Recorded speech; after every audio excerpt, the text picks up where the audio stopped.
nandito. Let us thank God and glorify Him today. And are you ready to hear the Word of God? Amen. Shall we stand up and open our Bible, please?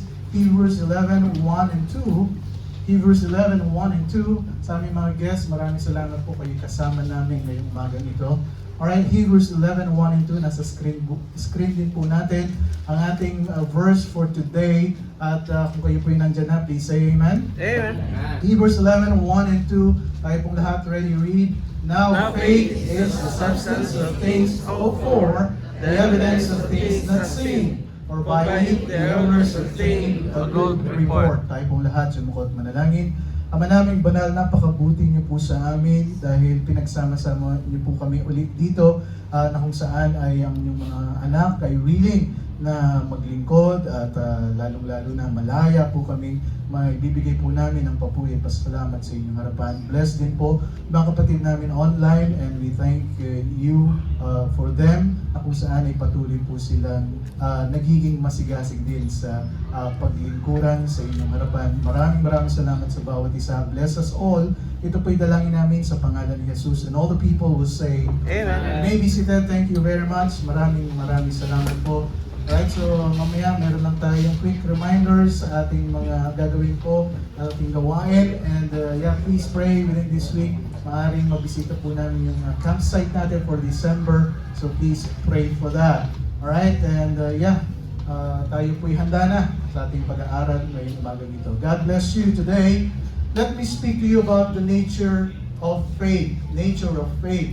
Pagka sinabi mong nature or natural, ano po? It is the innate or inherent features or character or qualities of something. Pagka sinabi mong nature, it is natural. It is not made or caused by humankind. Hindi po yan gawa ng tao. It is an identity when you say nature. It is the existing identity of true faith. Tunay na pananampalataya. It is a stamp. Yan po yung marka. Pagka sinabi mong pananampalataya, especially sa Biblia, ito po'y klarong-klaro sa iyo kung anong ibig sabihin ng pananampalataya. Ang natural ng tunay na pananampalataya. Let me give you a refresher here. Kasi nga po, nakalaktaw tayo ng isang linggo dahil binigyan natin ng pagkakataon na bago makauwi ng Pilipinas si Kuya Julius. At yan po ay binahagi nga sa ating mensaheng The Patience of Job. And it's a wonderful blessing last Sunday. Tayo po'y pinagpala. And this morning, I want you to turn your Bible in the book of Hebrew, back there, chapter 11. And as we look through this chapter once again, I want us not to get caught up in a lot of difficult details. Ibig sabihin, ang pag-aaral po natin ito, hindi tayo pupunta dun sa napakadaming mga detalye at mahirapan tayo sa pag-intindi, pag-unawa dito sa pananampalatayang pag-uusapan po natin. I think this is a chapter that is going to be a foundational for us. Kasi simulat tayo po ay naging Kristiyano, ay naririnig na natin ang salitang pananampalataya. I don't want to make this complicated, I don't want to make this difficult, but I want to embrace this chapter and I want you to embrace it in your thinking and in your life, in your spiritual experience, because it is so foundational to our life as believers. Well, brethren, we understand that we are saved by faith. Tayo po'y alam natin yan, natutulog tayo, gising tayo, at tayo naligtas dahil sa pananampalataya. We all understand that. The just shall live by faith. Ang isang matuwid ay mamuhay sa isang pananampalataya, which is again, essentially foundational teaching in Scripture. This quoted back in chapter 10, verse 38. That's how the 10th chapter really ends. Bago tayo mag-Hebrews 11, ang sabi ng Hebrews 10:38, now the just shall live by faith. Ang isang ligtas, ang isang matuwid, ay dapat mamuhay sa pananampalataya. Well, that is not the only place that the passage is quoted. In fact, this was taken from the book of Habakkuk. chapter 2, verse 4. Ang sabi ng Habakkuk 2:4, Old Testament pa ito, Behold, his soul which is lifted up is not upright in him, but the just shall live by his faith. So, ibig sabihin, kung yan po sa New Testament, kadalasan po kino-quote po yan from the Old Testament Scripture. And this is repeated by the New Testament writer several other places. Marami pong books sa Biblia, sa New Testament, which is so very foundational. Nababanggit lagi po ito na ang isang matuwid, isang ligtas, ay mabuhay sa pananampalataya. So when we talk about salvation, we talk about the gospel, we're always talking about faith. And that raises the question, ano ba ang pananampalataya? What is faith? Sa tagal-tagal ng aking buhay bilang isang mananampalataya, what is faith? You know, real faith. Tunay na pananampalataya. Genuine and biblical faith. What is the essence of faith? How are we to understand faith? Marami kasi mga Kristiyano, up till now, 20 years, 30 years na sa pananampalataya, pero they really don't understand what is faith. You know, Hebrews chapter 11, this chapter has been called the Hall of Faith. It has been called the heroes of faith, of the faith. It's been called the honor roll of Old Testament saints, the Westminster Abbey of Scripture. It's been called the faith chapter, and then perhaps other things as well. What it presents to us in this Hebrews 11 is the power of faith. Kung babasahin mo yung Hebrews 11, makikita mo yung kapangyarihan ng pananampalataya po. The excellency of faith. And I think that needs some clarification in the climate in which we exist today.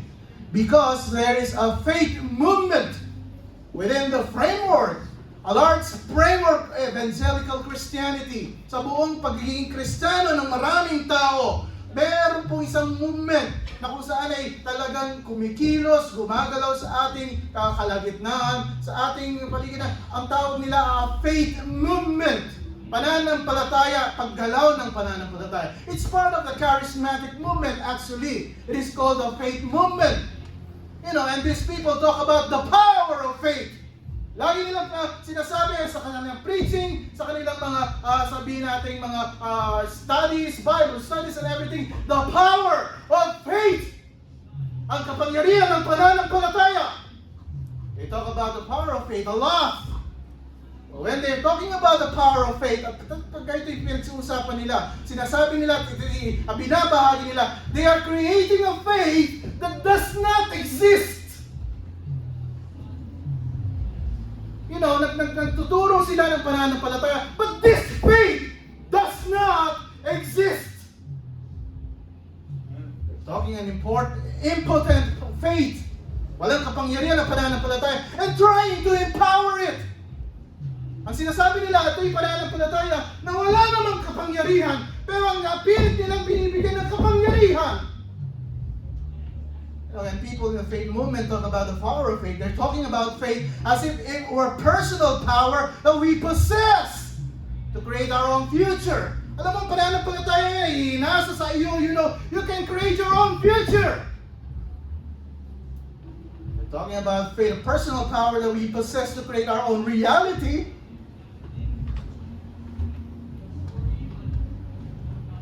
At ang reality na yan, we can change the world.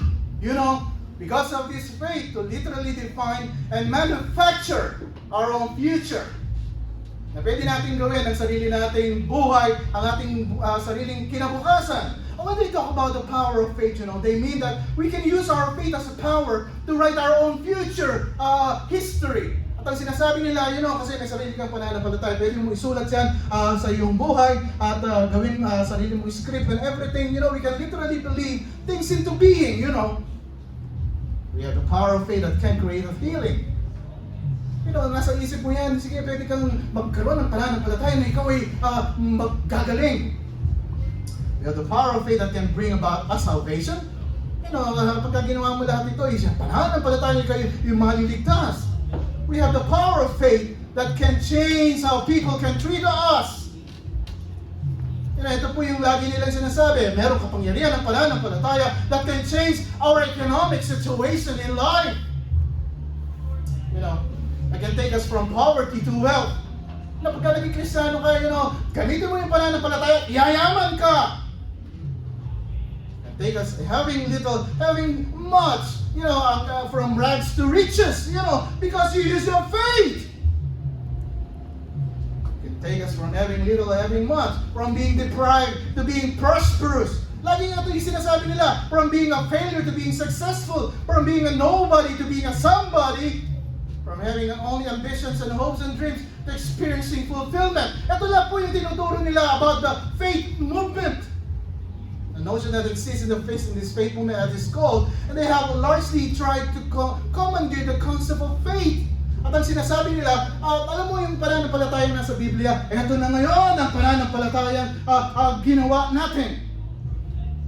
Is that faith is a power that you possess to create your own future. That is to take possession of something by force. Pilitin mo magkaroon ka, pilitin mo ganito, pilitin mo. Nothing could be further from the truth, and that is a lie. Yan po isang kasinungalingan na tinuturo sa atin. It's a deception. Makinig mabuti, mga minamahal kong kapatid. Faith is not a power which you possess to create your own future. Faith is a God-given ability, to trust the future that God has promised to you. Ano ba'y pinangako ng Panginoon sa iyo? Yan yung pananampalataya na binigay po sa atin. Huge difference, Napakalaki ng pagkakaiba. And I will repeat, faith is not the powers you possess to create your own future. Faith is a God-given ability to trust the future that God has promised you. Now, I don't want to write my own future, do you? Yes, planning for your life for tomorrow is not wrong. Planning for your future away from the truth of the Word of God is a plan of a self-disillusion. Baka nabubulagan tayo sa kakaplano natin sa buhay. In terms of true faith.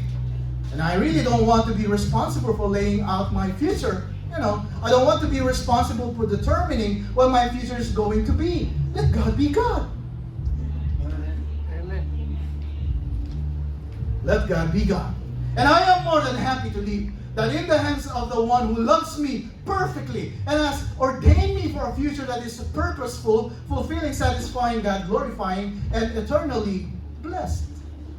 Brethren, mga kapatid, we're talking about faith, not the false kind of faith that supposedly can create your own future. Hindi natin pinag-usapan po dito na sa pananampalataya niya, you can create your own future. But the true kind of faith, totoong pananampalataya that can produce in you a confident trust in the future that God has promised you. Yung kumpiyansa ay yung plano ng Panginoon sa buhay mo. And that future is laid out in the Scripture. Ayan po yung naisusulat sa banal na kasulatan. And so when you're talking about faith here, we're talking about trusting in which God has said. Tayo po yung nagtitiwala kung anong sinasabi ng Panginoon sa salita niya. Listen carefully. This is important to emphasize.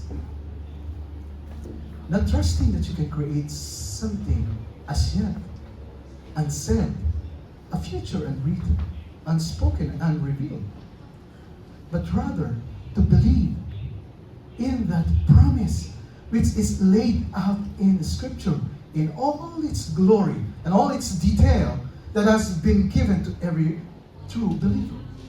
Alam mo, may binigay po sa atin ng Panginoon na dapat po nating panghawakan.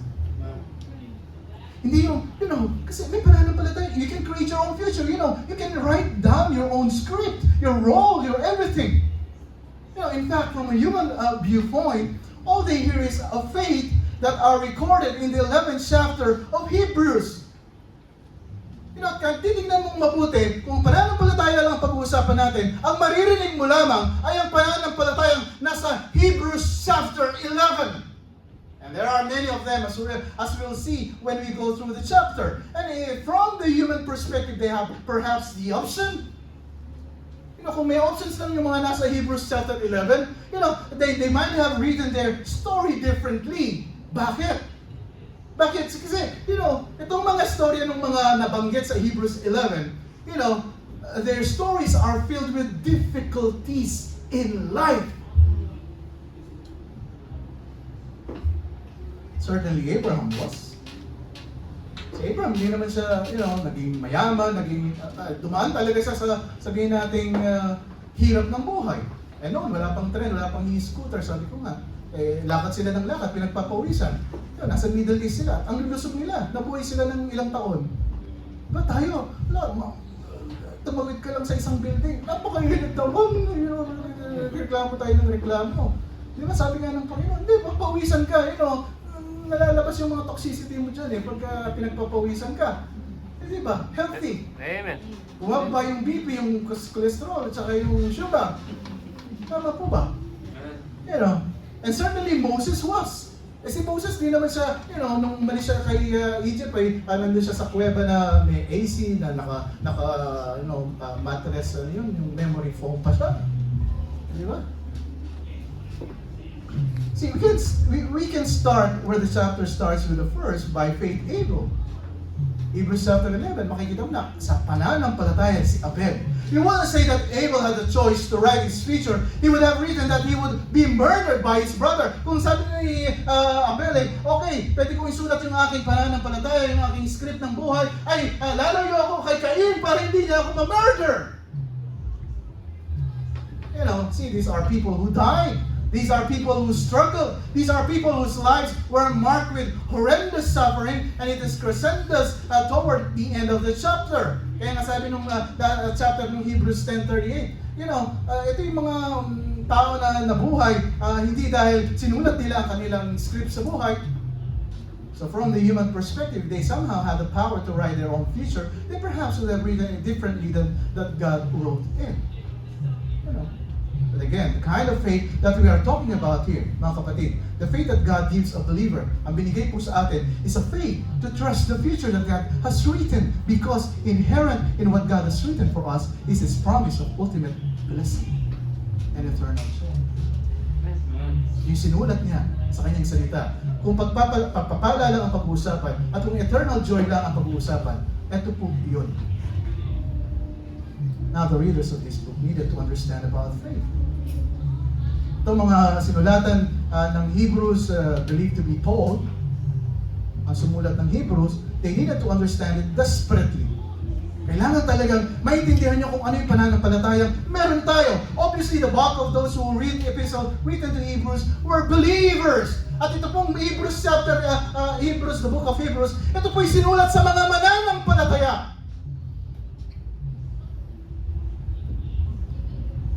You understand that these Hebrew believers needed now to continue to live by faith. Kayong ligtas na. Ang sabi niya, kailangan kayong magpatuloy, kayong mabuhay sa pananampalataya. And that faith will be placed in the gospel, in the person who is the heart of the gospel. It is the Lord Jesus Christ. Now, this would be a new kind of life for the Jews. Kasi yung mga Hudyo ito na naging mananampalataya, galing po sila sa isang pananampalataya na kung saan ay their relationship with God is not dependent on faith. It is dependent on works. Itong mga mananampalataya ng mga Hudyo ay nakadepende sa gawa, sa merit, ika nga. That's a new and it needs to be reinforced. Ngayong ligtas na kayo, sabi ng Hebrews, ay kailangan maintindihan nyo kung anong ibig sabihin ng pananampalataya. So they don't grow weary in well-doing. At para hindi kayo mapagod sa every Sunday, pumunta kayo ng church, every Wednesday, meron kayong Bible study, at from time to time, may meron kayong mga soul winning. Para hindi kayo mapagod, kailangan maintindihan nyo po lahat ito.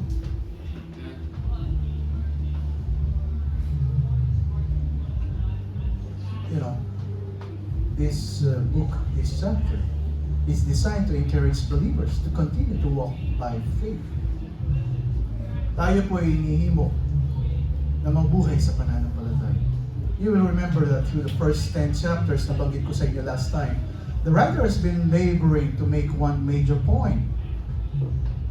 Sabi niya, the new covenant is superior to the old covenant. Napag-aralan po natin yung last time. Kung ano yung covenant? It's an agreement between God and human. Sa lahat ng mga covenant na nasa Old Testament, the Abrahamic, Mosaic covenant, the Davidic covenant, sabi niya, itong pinaka-the best, the new covenant. Christ is superior to everything else. Kung covenant lang ang pag-uusapan, this is covenant that is eternal.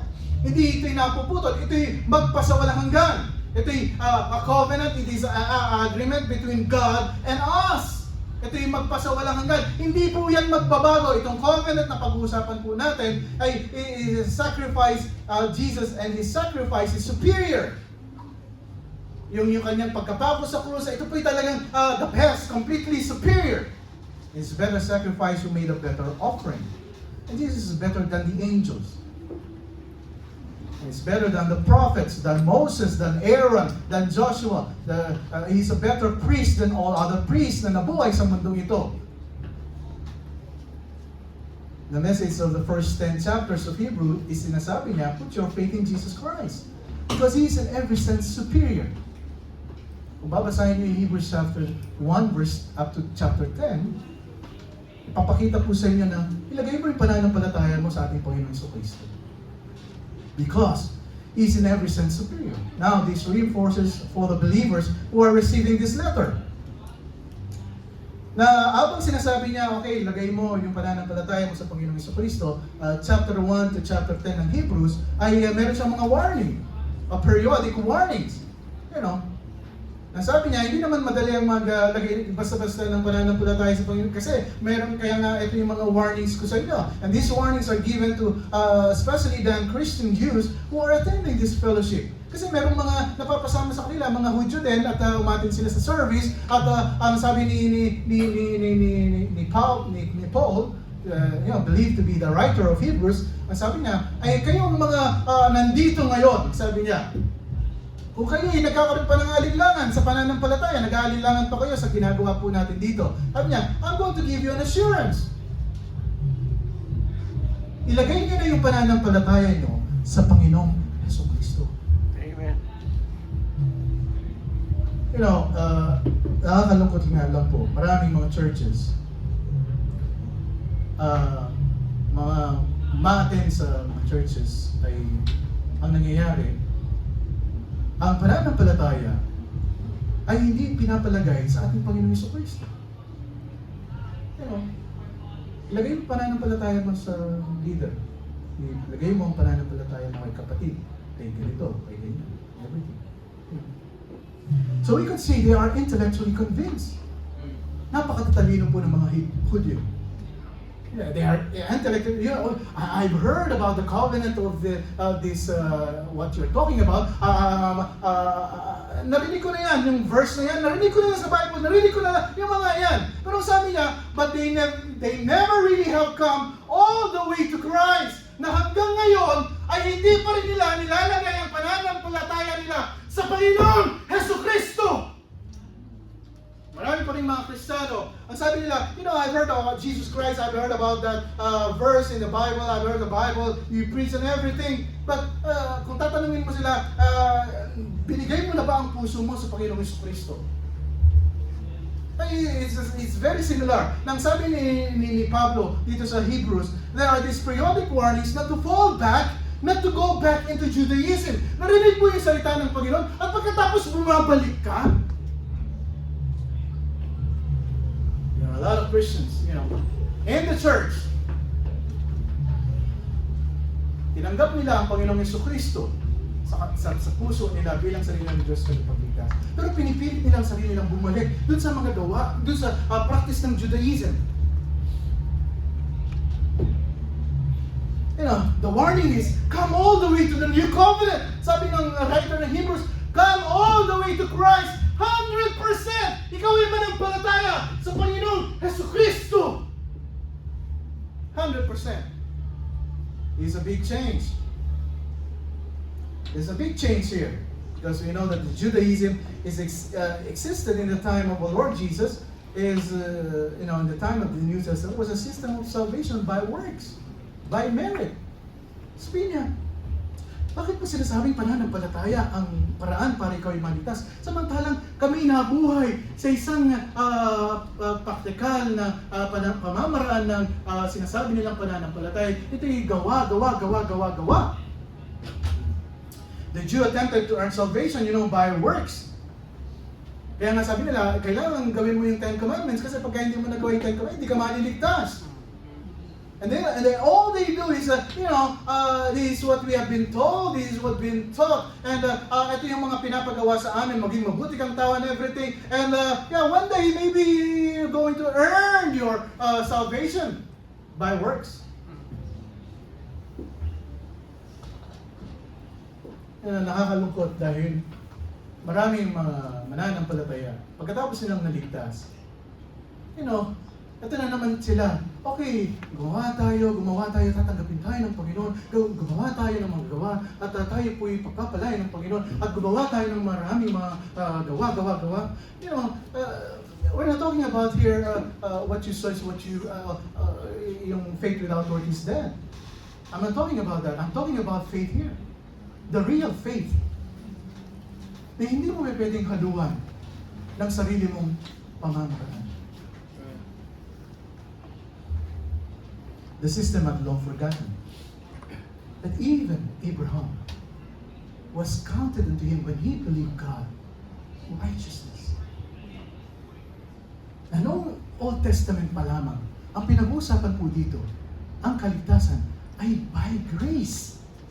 Dahil sa biyaya ng Panginoon. Hindi dahil naging mabuti si Abraham, hindi dahil naging mabuti si Moses, hindi dahil sa biyaya. Kasi ano nangyari? Sila po ay nanampalataya sa ating Panginoon. They had forgotten that salvation is by grace. That Noah found grace in the eyes of the Lord. Abraham believed it, and it was counted unto him righteousness. And this Judaism and these Jews, they had created a religious cult built on ethics, built on morality, and built on religious ceremony. Tatanggapin kita kasi gumagawa ka ng religious ethics, morality, and ceremony. Salvation came to those who observe all those ethical standards, and all those moral oaths and all these ceremonies.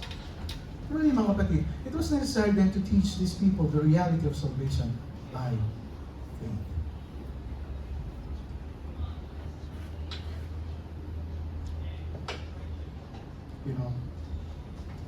Nung pinag-aaralan ko po ito, inaayos ko siya.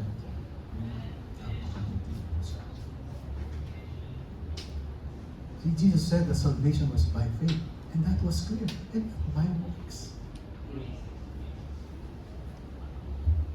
The Apostle Paul made it abundantly clear. Ephesians 2:8-9. For by grace are you what? Saved through faith. And then out of yourselves, it is the gift of God. Ito yung regalo ng Panginoon na binigay po sa atin pananampalataya. You know why I have to emphasize this? It is a gift. Ito po yung binigay ng ating Panginoon. It is a God-given ability. Bigay po yan ng Panginoon. Hindi mo yan pwedeng gawin. Hindi mo siya pwedeng, ako'y magkakaroon ng pananampalataya. No. It is a gift from God. And Romans chapter 3 verse and chapter 4 all the way indicates that salvation comes by faith alone. Scripture is replete with that emphasis. Paulit-ulit, pananampalataya. Ikaw ay naligtas sa pananampalataya. We all started by faith. Tayo naligtas dahil sa pananampalataya. Bakit ikaw ay ligtas na? At ikaw ay, ito na ang iyong pananampalataya. Bakit palagi kang bumabalik dun sa gawa?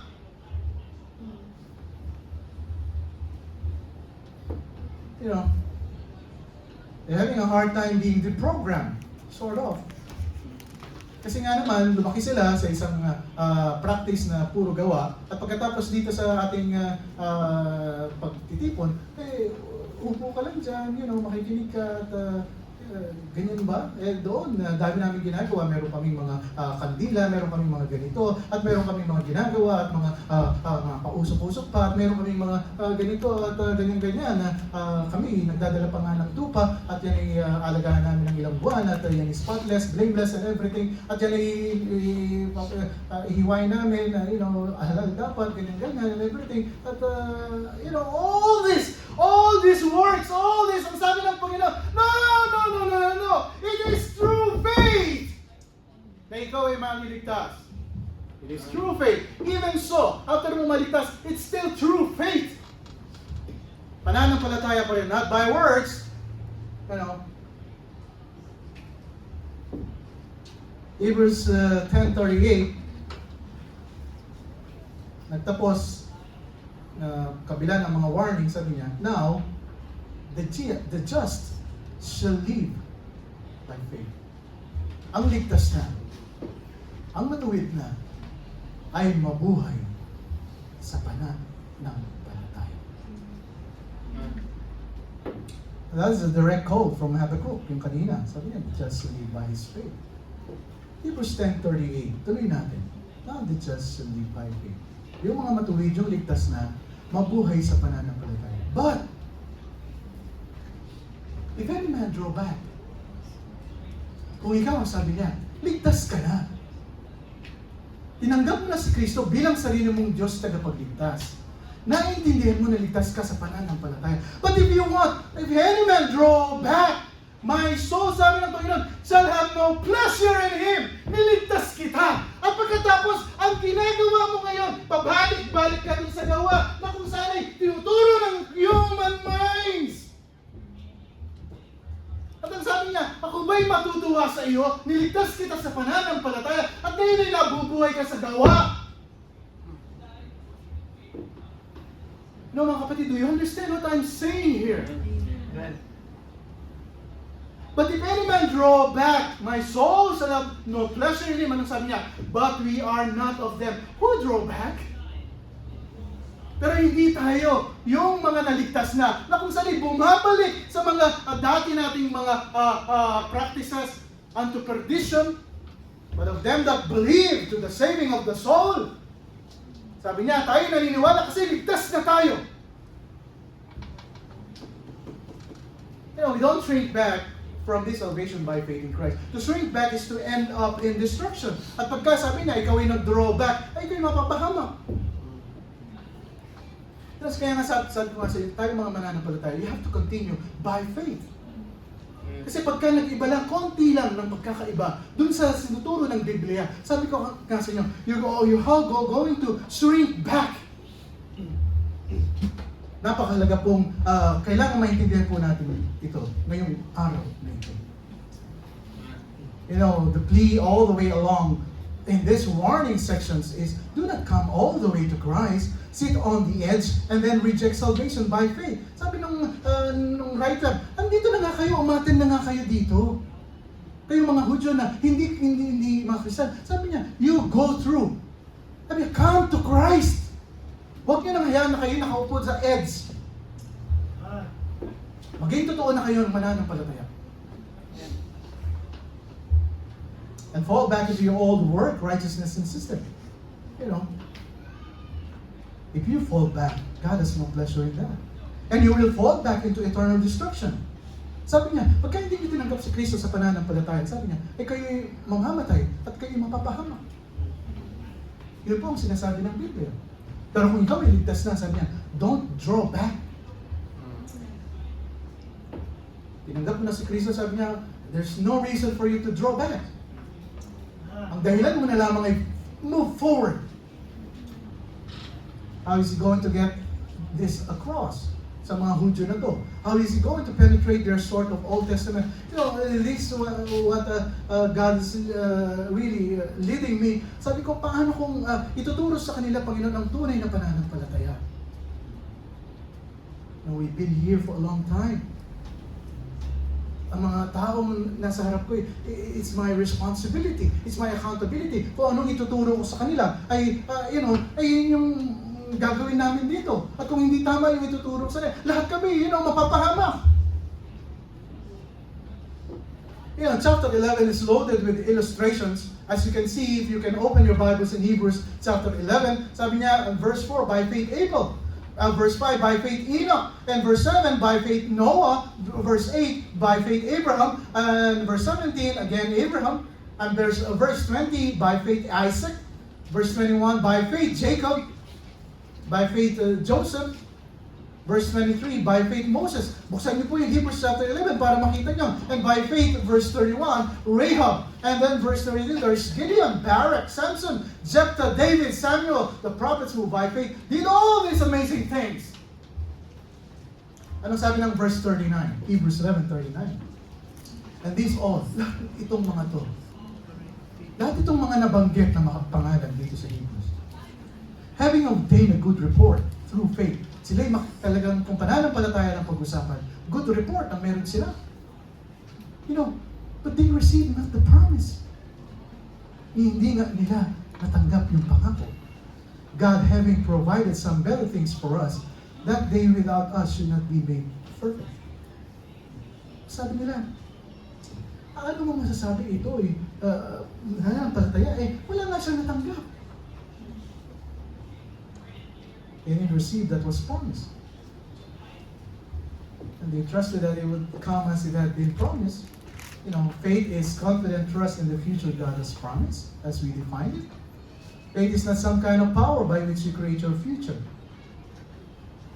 Mga kapatid, these people hadn't received the promise and they trusted in the promise.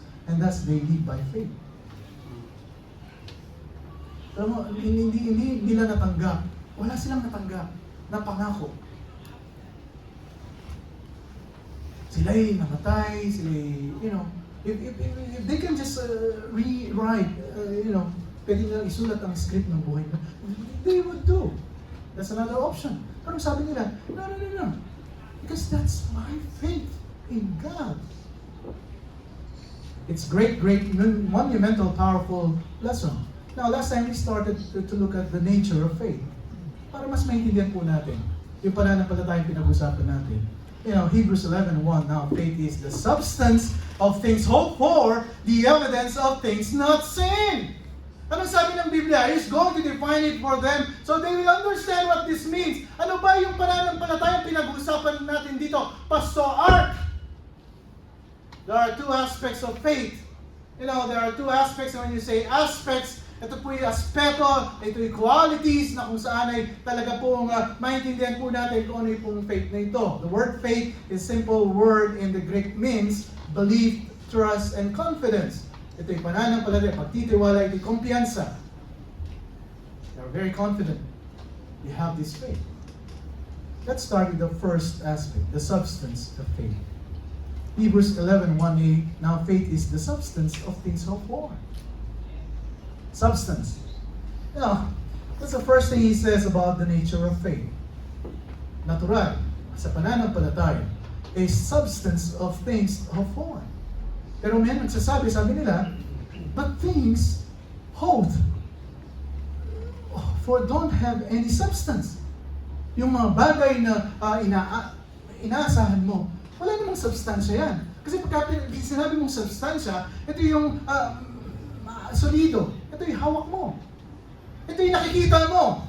Ito is something like stuff na hahawakan mo ng solido. Ito yung substance. Paano mo masasabi, Pastor Art, na yung faith is a substance of things hoped for? Wala ka nga pinangahawakan, meron ba? Kamay mo, nandyan ba ang langit? Kita mo ba ang langit? Solido ba ang langit? Solido ba ang buhay na walang hanggan? Hindi mo nga hawakan, hindi ba nga? Kasi sabi niya, bakit nagkaroon ng substance ang pag-asa na yan? Samantalang hindi mo nga nakikita. Napag-aralan po natin mabuti, tayo po yung makinig. So the first thing we learn about faith is that it is trusting in what is not visible.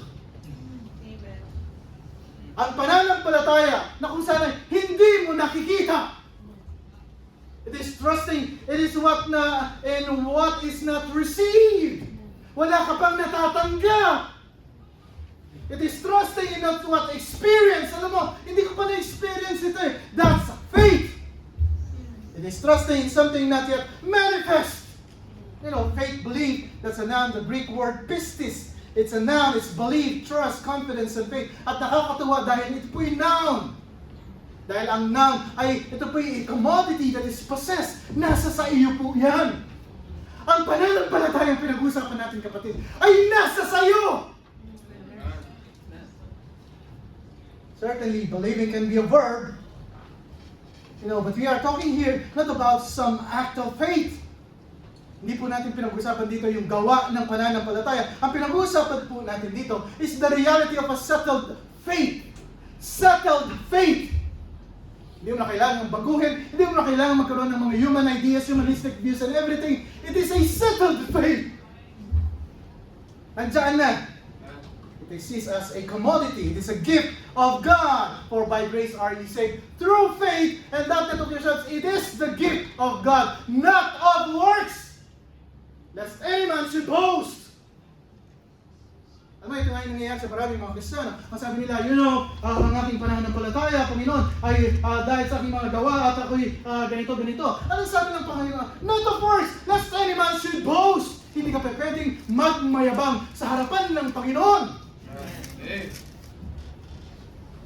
Ang sasabihin mo sa Panginoon, alam mo, Panginoon, binigay ko lahat, binigay ko ito, binigay ko yan, ginawa ko to, ginawa ko yan.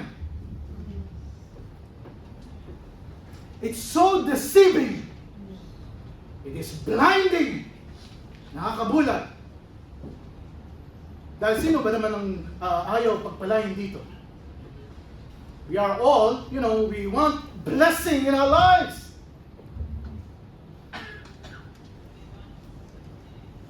Material na bagay. Maging successful sa buhay. And everything. When God gives this commodity of faith, pagka binigay po ito, it is the assurance of things hoped for. Kasi merong pangako ang Panginoon po sa atin na tayo'y maliligtas, tayo'y pupunta ng langit, at tayo magkakaroon ng buhay na walang hanggan. Yan ang hindi natin maintindihan. At ang ginagawa natin sa Panginoon, hindi po ba? Ang sabi ng Biblia, pag ikaw iligtas na, ikaw ay you're going to live a life, a bed of roses and everything,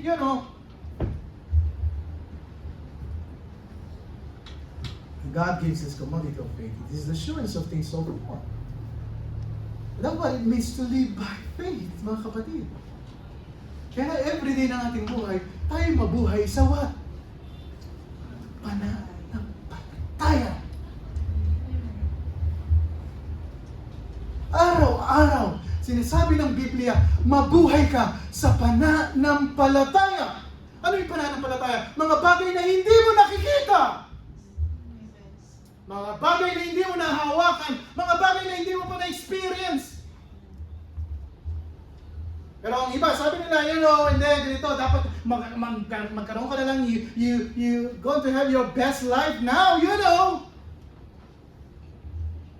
Dahil pagkatapos nito ay mawawala ka na sa mundong ito, hindi mo na alam kung ano mangyayari sa iyo doon and everything. Kaya sabi nila, give your best life now. But the truth is, that's a lie. Ang best life now is nasa langit, mga kapatid. Amen. Amen. Yung wala ka ng sakit, wala ka ng high blood, wala ka ng cholesterol, wala ka ng, diabetes, hindi ka na, wala ka ng, everything, mga iyak, yung pag-iyak, wala na. That's the best life there, Kaya sinasabi nila, okay, ubusin mo ang oras mo to have your best life now. Kunin mo lahat. Kunin mo, grab mo lahat. Kunin mo lahat ang mga pwede mong kunin sa mundong ito. Pero sabi ng Biblia, alam mo ba, pagka kinuha ka ng Panginoon, wala ka namang dadalhin eh. Ano nangyari? Sayang. Nasayang lang. Hindi best life now yan. What I'm saying here is the true faith that we're talking about. It is the assurance of things hoped for. It doesn't mean that we see something we want and bring it into existence. Marami kasi sabi nila, itong gusto ko. Ang turo ng social media, ang Facebook, ang YouTube, ang sabi nila, imagine it and you will have it.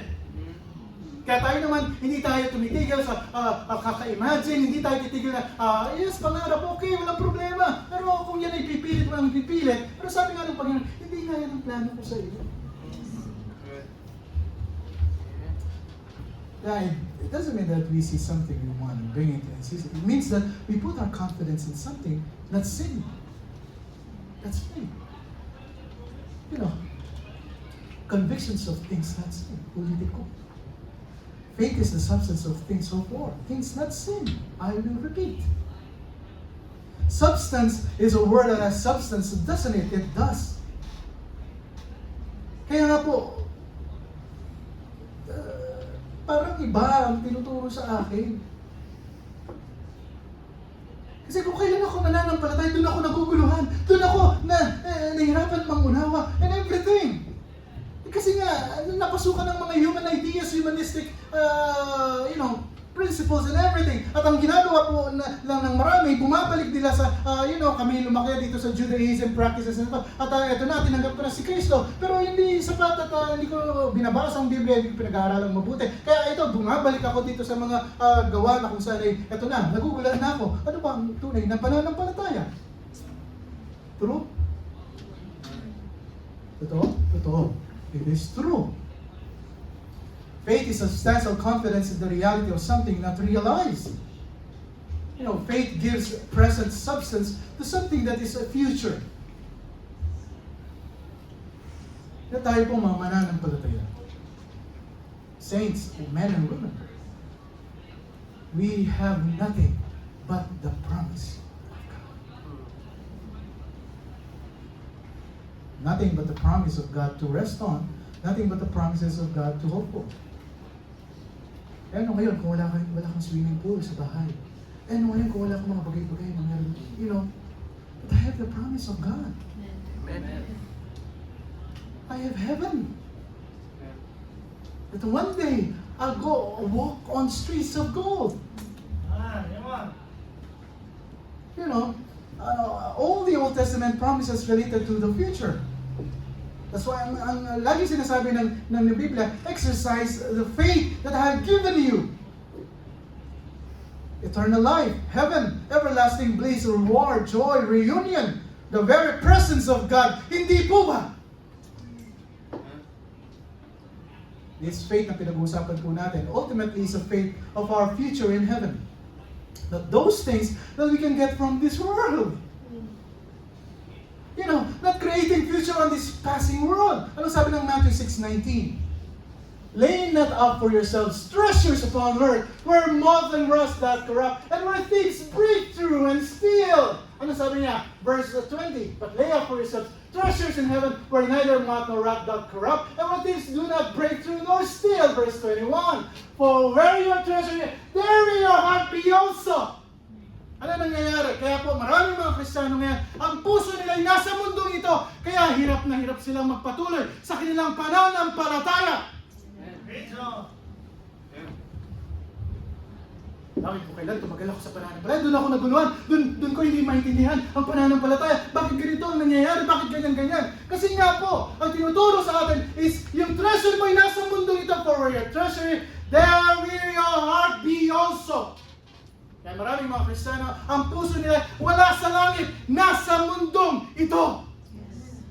Amen. Kaya gulong-gulo sila. Kaya yung mga young people natin hindi maintindihan ang sabi nila, ano bang pinagkaiba ng mananampalataya na aking sinasalihan every Sunday dun sa mga hindi mananampalataya na nakikita ko sa labas? Wala naman kasi puro ang heart nila ay nasa kayamanan ng mundo ito kaysa sa kayamanan ng langit. How can you make the difference? Deceiving and confusing. Di po ba? Colossians 3:2. Ano sabi niya? Set your affections on things above, not on things on what? This earth. Gulong-gulo tayo kasi yung puso po natin nakafocus sa mundo. Those people who exercise this faith, yung tunay na pananampalataya, exercise faith in what was promised that they did not receive.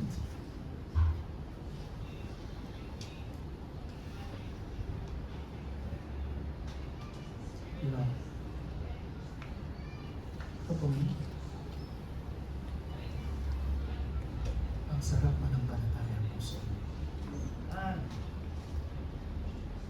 True faith that we have. Kung mawawala pa